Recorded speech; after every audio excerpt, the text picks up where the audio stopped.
Don't be alarmed, we're Negroes. Hey, what's up, guys? It's your boy Rodney383 here on Anime Real Talk TV. Today, got my boy with me, Ziglock Gory. What's up, people? Back again for another episode of Game of Thrones. You know what time it is, so we're gonna hop right into it with the quickness. We start off in Arya. She's in the woods using the bathroom, which isn't really out of the ordinary. She's trying to hide the fact that she's a girl, so she has to do it all the way out in the woods so no one would see her. But quickly after that, the King's Landing soldiers come to the camp where they're being held up at this point, and they're looking for someone. Now, Arya at first assumes it's she's the one they're looking for, but they're actually looking for another person. Which is Gendry, Robert's bastard son. And I thought that was, a pretty good twist to do in the episode because I didn't think they were, I thought they were just going to be looking for Arya from the, jump streak. And, because with this show, you never know, but it was really cool the way they did that. Yeah. Now, it was also interesting because, at some point they just stopped looking for Arya, or they put less resources to looking for Arya. But now we know that, you know, they're on the hunt for all these bastards. It was interesting because they didn't even think for a second that Arya would be there, because that's almost a perfect hiding spot. They're not going to be looking there for her at all, but they're actually looking for him. So it's she's safe for now. She's safe for now. Yeah. All right. And the other interesting point is the Night's Watch recruiter. I forget his name. Yeah, me older too. guy, and he buys them some time. Now, I don't know if this was specifically for Arya, or was this just something that was routine for something he would do anyway. You know what I'm saying? Yeah. Because, he need people to take back, and you can't just come and scoop people up how you feel like it. I'm sure he need people to take to the Night's Watch and this, that, and the other. So, it probably was typical, but it did seem from previous episodes that he had a little bit of, Rob's, Ned Stark had said something to him specifically, and I think he's upholding that vow, and he knows that Jon is at the wall and stuff. So I think he's holding it down for them. Yeah, it seems like he's trying to, safeguard himself and Arya, and I don't think he really particularly cares for like, the King's guards or whatever. So I think he's just like, you know what, I'm for the Night's Watch. Y'all can get the fuck out of here. If y'all don't, y'all gonna pay the price. So Yeah, pretty much. Because, I mean, all throughout the series, you see that nobody believes in the Night's Watch. Yeah, they're at the wall. You got some respect for them because of the harsh conditions out there. But, in fact, you think they're out there guarding against fairy tales, and you don't respect them. yeah, I thought that was really smart by him not to trust him too. That was really cool. Yeah. Alright, so then we go to Tyrion, and he's whistling like a boss, I might add. Let's just add that in there. But he goes into his room, I guess, assuming that he's just gonna be open armed to Shay, and the fucking will commence. But he finds someone in there that he didn't expect. Varys, yeah, Lord Varys, man. His trickery, I don't know what to think of him. Him and Littlefinger are the most trickiest in the King's Landing. But that was I knew eventually somebody's gonna find out she was there because it's like you can't hide Shay forever. So that was really it was inevitable to somebody was able to find that she was there with Tyrion. And it come to find out he knows that Tywin didn't want her there, so that's also interesting because he has eyes and ears everywhere. So And it's also something that he can hold over Tyrion at some point. So, he just keeping that in his back pocket. yeah. Yeah, you can't play that game with Tyrion. He too smart for that. The time for smiling in your face and going behind the back is over. Like, we going frontal with it. We going all in, balls deep. For sure. So, it's all good. And then we go to the council right after that, and Cersei gets the demands, I should say, from Robb Stark, and tears him up. And Tyrion makes a joke like, "You have a knack for turning things up." So I thought that was interesting. She's just shitting on his demands. She wants something, and she's willing to give nothing to get Jaime back. Mm-hmm. It seems it's really rash, and it's not logical on her part. If she wants Jaime back, the demands are there, so why not do that? Yeah, and the guard was like pretty much like she asked him like how's Jamie doing? He's like he hasn't broken his will and whatnot, so she still cares for Jamie, but the fact that she's kind of like I don't know, I wouldn't say she's giving up on the fact that Jamie's gonna come back, but she's like fucking for right now. We just got to worry about the kingdom. Mhm. She's not showing her feelings for Jamie as a lover like she kind of wants to, but she's showing it as a like a brother, a sibling type. But the feelings that she's feeling about him being kept there is goes deeper than what she's portraying. Mm-hmm. So, interesting, interesting. Yeah. All right, so now we go back to where the knights beyond the wall, where the knights watch. They're holding up, in between, I guess, commuting from one place to another, and Sam finds himself with a female that was being basically confronted by Ghost. I mean, who knows what I think the girl had some meat or something like that. Mm-hmm. Just like and Ghost is a dog, so hey, and Ghost got big, boy. Ghost got big. Yes, yes, he looks badass. Yeah, yeah, yeah. You feeding them, huh? I mean, it's to the point where the the, the wolves are gonna get big enough to ride. Yeah, yeah. I'm. That'll be interesting if that does happen. That'll be, really, really cool. And I also noticed that Sam was looking at the girls and all the other, all the members of the Night's Watch was too. But it's like they starting to like give in to like, man, come on, let's at least try to talk to him. So Sam's whole plan was really to bring the girl to John and see what John was gonna say about it. I mean, he had no actual follow through of his own. He was depending on them to do basically the tough work because what is he gonna do, to be honest? And so it's naive for him to try to put the others in that position when they're kind of going to be taking all the risks of protecting the girl. Yeah, that was really stupid of him. I'm like, what the heck is he thinking by doing that? But like you said, he's naive and whatnot, and he's never been with the girl, and the rest of the members of the Night's Watch has. So he's like, just kind of feeling, the whole situation out, so to speak. Yeah.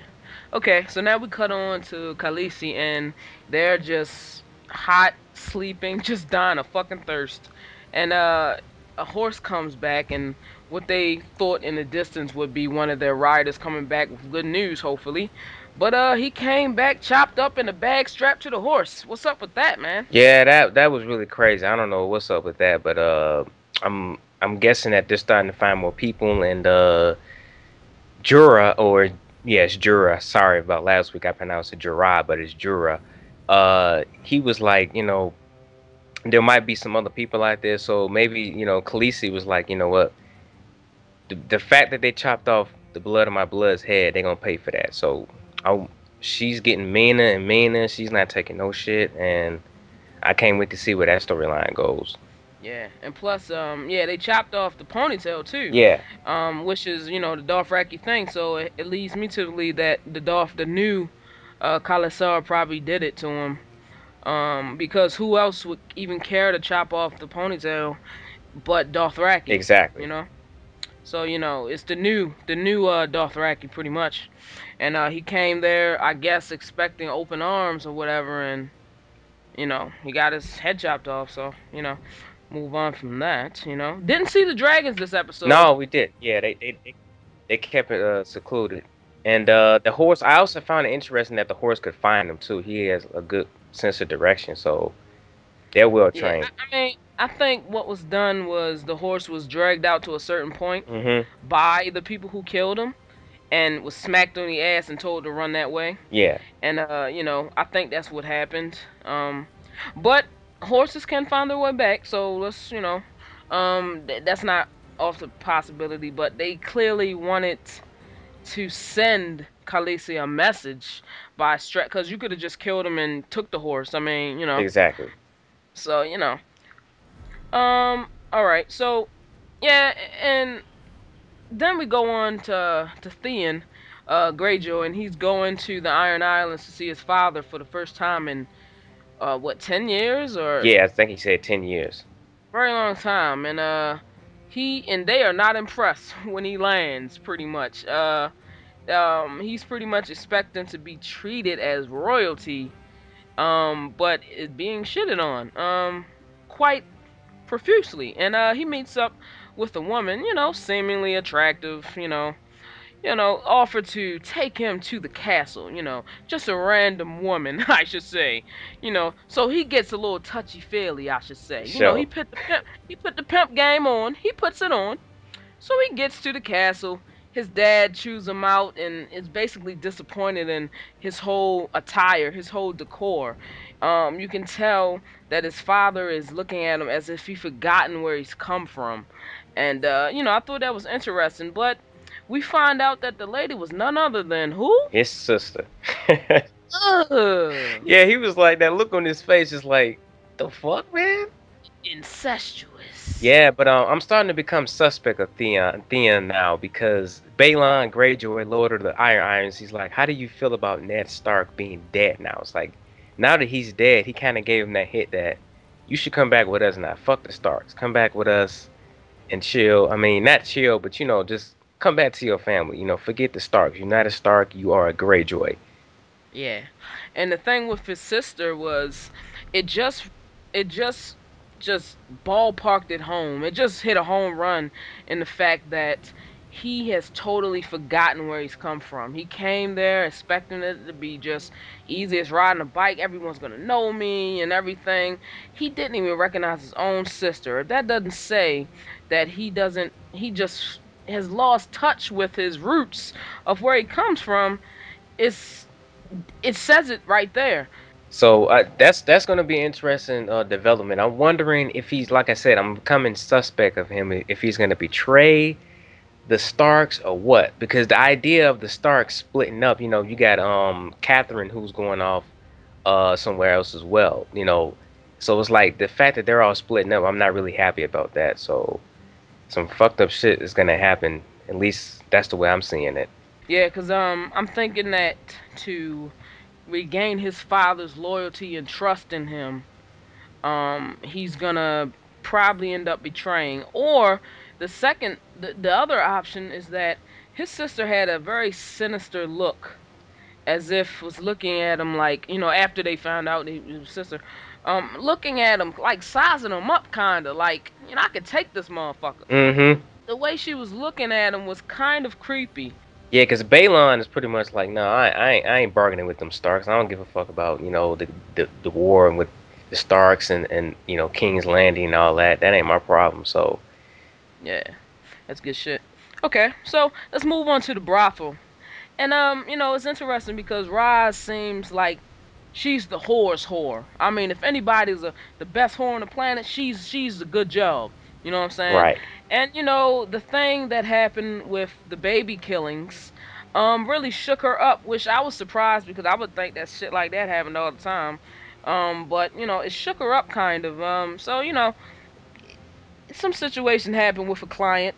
The client was had a girl replaced, for his trouble, and Littlefinger goes in and speaks to her, and it was kind of unsettling the way his feelings on that situation, Yeah, because when when he first came in there, he was comforting her and stuff and like talking to her. I'm like, cool, yeah, he must really, really like her. And then he started saying some shit like, yo, get your shit together or you gonna be dead or out of here. So I'm like, that's just Littlefinger, man. He's a snake in the grass. He don't. And she was like, you know what? I made an investment. Right. And I'm not getting back any return on my investment. Spoken like a true pimp. Yeah. Pimp game. Pimp game on that shit. Yeah. She was like, basically, they mitigated my situation, my losses. Mm. It was pretty much, he said, well, they killed her. She wasn't doing nothing but costing me money. She wasn't bringing in money. Right. You know what I'm saying? So, pimp game, homies over hoes. Yeah. Littlefinger pretty much like, yo, if y'all don't do what y'all do, y'all pretty much expendable anyway, so I can replace her. So he don't put, if you ain't making that money, you out. Yeah, shake that ass, get that cash. Alright, so then you cut to Tyrion, and he's having a conversation with the captain of the King's Landing. Lord Jennys. Yeah, Lord Jennys. And go ahead and explain what was going on with that. Yeah, pretty much, he's like, Tyrion just doing his thing, and he's like, I really appreciate the work you've been doing for us and all of that, but he pretty much is like, you gotta go. You betrayed the last hand of the king, Ned Stark, and I don't trust you. So I'm gonna make Bronn the new. He gonna take your position, and you out of here. And Lord Jennings is like, man, I got people in high places. What the hell you think you gonna do with me? Joffrey is the one who made me the member of the King's Guard, and Tyrion's like, I'm the hand of the king. Get the fuck out. And he just, tells him that the ship is gonna be leaving, and you're gonna get on this ship, and you are out. That was Yeah. just. I mean, Tyrion is basically playing his hand. Just He's getting the playing the people. Game of Thrones. Right. He's getting the people out. He seems to be getting the people out of King's Landing that are working for Cersei. He doesn't really trust. He does. Of course, he doesn't trust Cersei, but he's like trying to get her people out. You know what I'm saying? Because the only person he seems to trust is Bronn. Yeah. And he even asked Braun, if I told you to kill babies, would you do it without question? I guess to gauge whether or not his loyalty maybe, or what line would he not cross. Yeah. But I don't know if he even made the distinction of the difference between Braun and what they did. You know what I'm saying? Mhm. So it was interesting that he asked him that question. Yeah. You know, what would Braun do for him? And Braun put money in it as to say, hey, it's almost whoever got the highest bidder. And I hope Braun doesn't betray Tyrion for a larger sum of money given to him by someone else. You never know with this show, man. You never know. All right, so yeah, Gendry. So we move on to Arya and their little camp, and Gendry reveals that he knew that Arya was a girl all along. Yeah. And the whole thing with him, he was like, man, he found out that she was Ned Stark's daughter and all of that, and he's like, man, I've been pissing in front of you and everything, my bad, I didn't mean all that, and she's like, I'm, you know, just treat me how you've been treating me all along. Don't treat me like a Yeah, little girl and all the other bullshit. So yeah. I thought that You was know, I, really interesting scene. I think their relationship, not like a sexual relationship or anything, but I think their relationship is like, he's gonna look out for her, Mhm. and I think knowing that she was a girl only before he had her back from jump when they first left King's Landing, Right. but now knowing that she's royalty on a level, he really gonna be getting up with somebody's ass if somebody try to touch her. So I think that they have a kind of a brother sisterly bond, I should say. Mhm. They only been together, but that's really the only person that she can freely talk to, and I thought that their relationship was pretty good. I think that she gets protection out of the deal. She gets to learn a couple of things. Um, I think that their whole relationship is good because I like the fact that she has someone where she is now to help her through it, rather than be thrown to the wolves, so to speak. Yeah, cause she's just a little girl, even though she is a badass, but she's young as hell, so it's like she does need that protection, even though she's decently trained in swordsmanship, Yeah. with Mhm. all of that. But yeah, I Yeah. thought that was a really cool way they did that. And you know what? I just thought of something real quick. Thrown to the wolves, so to speak. That's what I said. But I also remembered that she let her wolf go. Yeah, she did. So that wolf is free and roaming free in this season or any other season in the book, whatever. I think she's gonna reunite with that wolf at some point, and the wolf is gonna be full grown and is gonna remember her. You know what? That would be awesome. Just a little tangent, a little tangent. Renly has more people, and Stannis is like, I need to get some more people, so go out and find somebody to bargain with. And he basically bargains with Salladhor, and Salladhor Sand is a pretty interesting character. It's pretty cool to see a black character on the show, first of all. And he's a pirate, and he's like, what, if you give me that money, I'd do it. At first he didn't really trust it. He was like, no, I don't, you people, y'all believe that y'all the one true God and all of this, and I've been all over the Mhm. world and things like that. But I also found it interesting that he wants to have sex with Cersei. I was like, wow, what what about Cersei that would make him want to, go after her? With all the other women around the world, why Cersei? I'm really interested to see where that's gonna go. I think it's a simple fact of he will then and forever be known as the guy who fucked the queen. Mm, A yeah. random ass dude, legendary pirate, and he also fucked the queen. So, yeah, we'll see how that goes. And this is the first time we see the right hand son. Mm-hmm. And his son seems more religious, very devout, Yeah. I should say. His father isn't that way.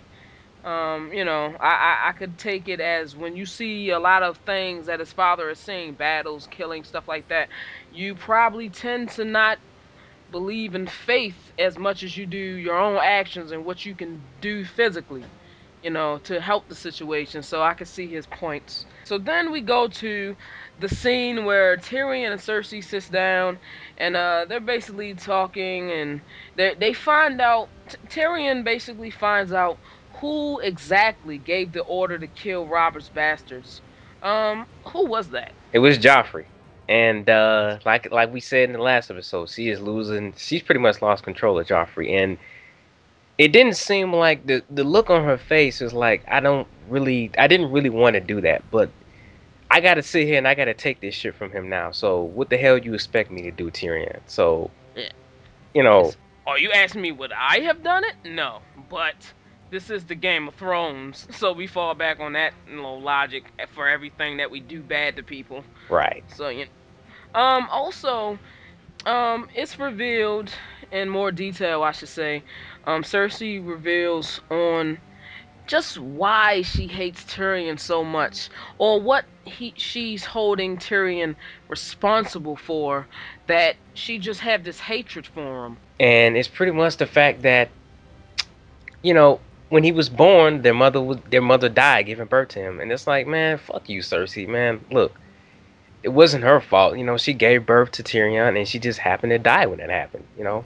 But she's like, you know what? That's your fault, Tyrion, and she kind of throws it in his face. She's like, you've always been funny, and that was the biggest joke you ever played. And the look on his face was like so saddening and shit. But it's like I know he's gonna get it back with his wittiness and all that. He's gonna say something that's gonna like throw her off.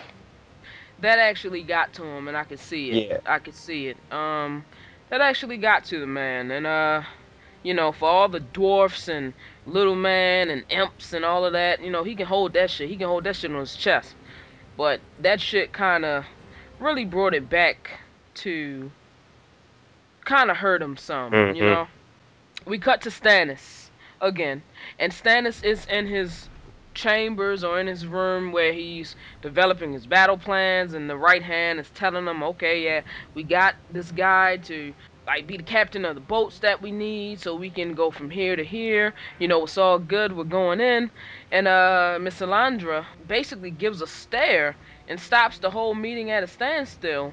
Yeah, like her, like, cause he pretty much is like, y'all get out, just leave, and it was like almost like they was mesmerized by her. Like she has some type of hold for sure. Like she's definitely got some type of skills going on. I don't know if it's some type of medicine or she actually is like has some type of black magic. But like Stannis, whenever he looks at her, he's just like totally under her hold.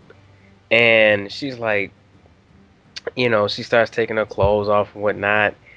And she's like, I can give you a son. Your wife is sick. She looks terrible. Why don't you just, let me let me mother a son for you? And he's like, at first he was trying to resist her, but like he couldn't do it, just fell for that shit. But I mean, she's a hottie. I'm not gonna lie, the actress is hot as hell. But it's like, Yeah, she's very manipulative. yeah, Spiritually and sexually. yes, Towards Stannis. Stannis sexually and spiritually, and towards the right hand son spiritually. She's kind of controlling him. Notice how she speaks to both Stannis and the right hand son, but the right hand she doesn't like him. She knows that he really doesn't. He not susceptible to that bullshit, and I think everyone's gonna turn on the right hand because he's the only one that ain't down with that bullshit. right, I think, and the king give the order, she's probably gonna put herself in a position where as though she can give orders to kill motherfuckers and shit. Mm-hmm. Just by extension. So, you're carrying his kid, and then now you that bitch now. You that bitch. Yeah, it's crazy, man. Really, really cool developments. We'll see. We'll see. Oh, let's just go ahead and put this out there. A lot of back-to-back fucking. Oh yeah. Yes, that They had a a montage lot of of it. fucking. Head giving, doggy style giving, straight up going in raw. Yeah. A bunch of it. We seen it on a boat, in a brothel, in a room, all types of shit. Yeah. Let's go ahead and throw that viscerally out there. Yeah. Yeah, that's Had a real lot of good. that shit this episode. Yeah. Now I don't read I haven't read the books, right? Right. Now, to you book readers out there, please tell me. Now, I would think that as a book reader, you guys, some of you guys, that seeing the sex visually is more jarring than reading it, because I would think that reading a sex scene is not as descriptive as seeing it, you know? Or how is it described in the books? Is it described viscerally?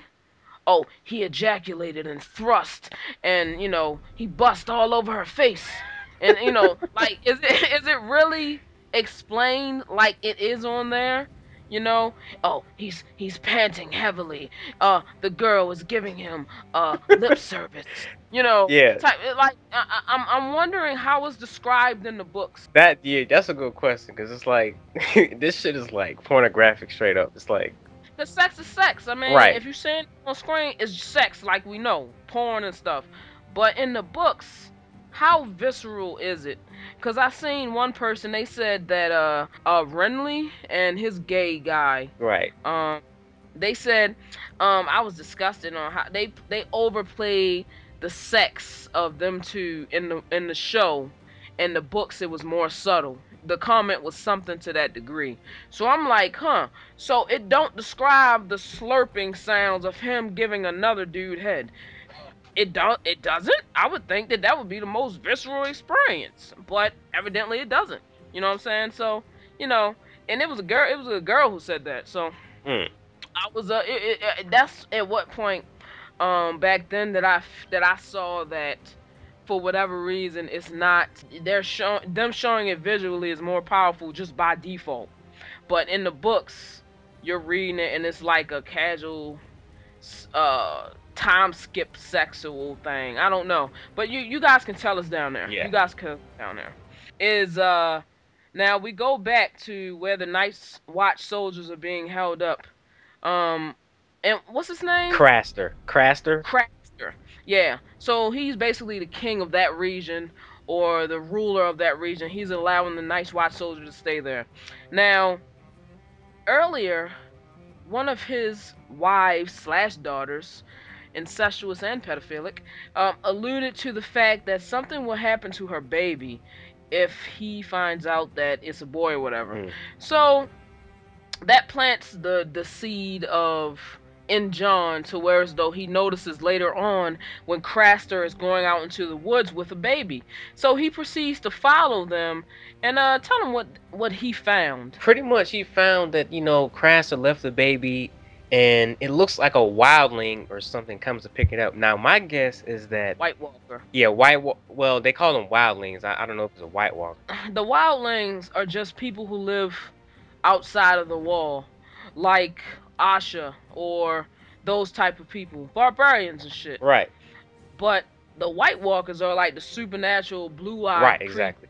So I don't think it was the White Walkers. I think he just left it for, because they mentioned in the last episode with the whole thing that there's a king beyond the wall. So I'm guessing he's sending the boys to the king beyond the wall, and then he's building that with his army. He's taking those boys, and whoever that king is, he's gonna train those boys up to be, strong and whatnot. So I think that was a White Walker because when he picks him up, you can see the blue eyes, glowing blue eyes.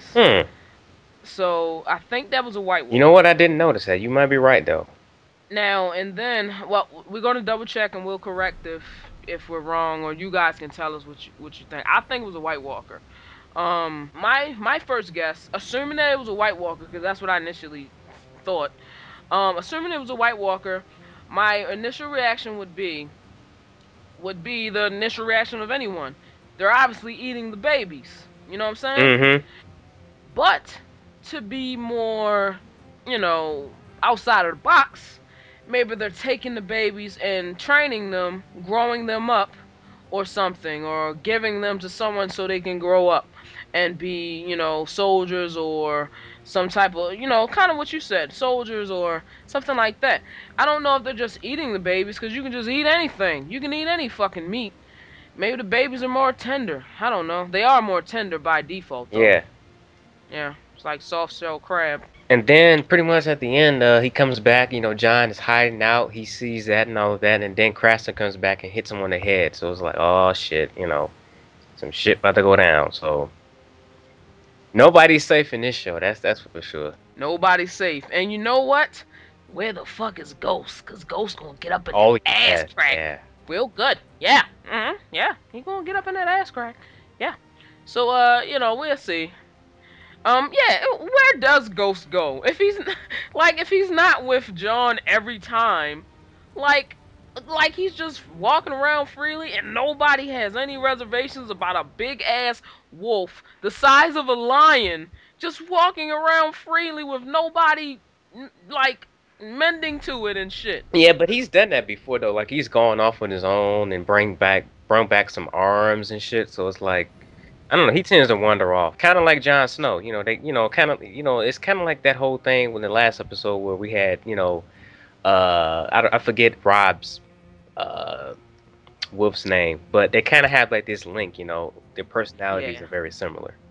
Yeah, and it does show a time skip because when you see the wolf, when you see Ghost, he's way bigger than when we last seen him when the White Walkers attacked the commander. Mm-hmm. And he was way smaller. And when you see him here, he's fucking huge, just like Rob's dog.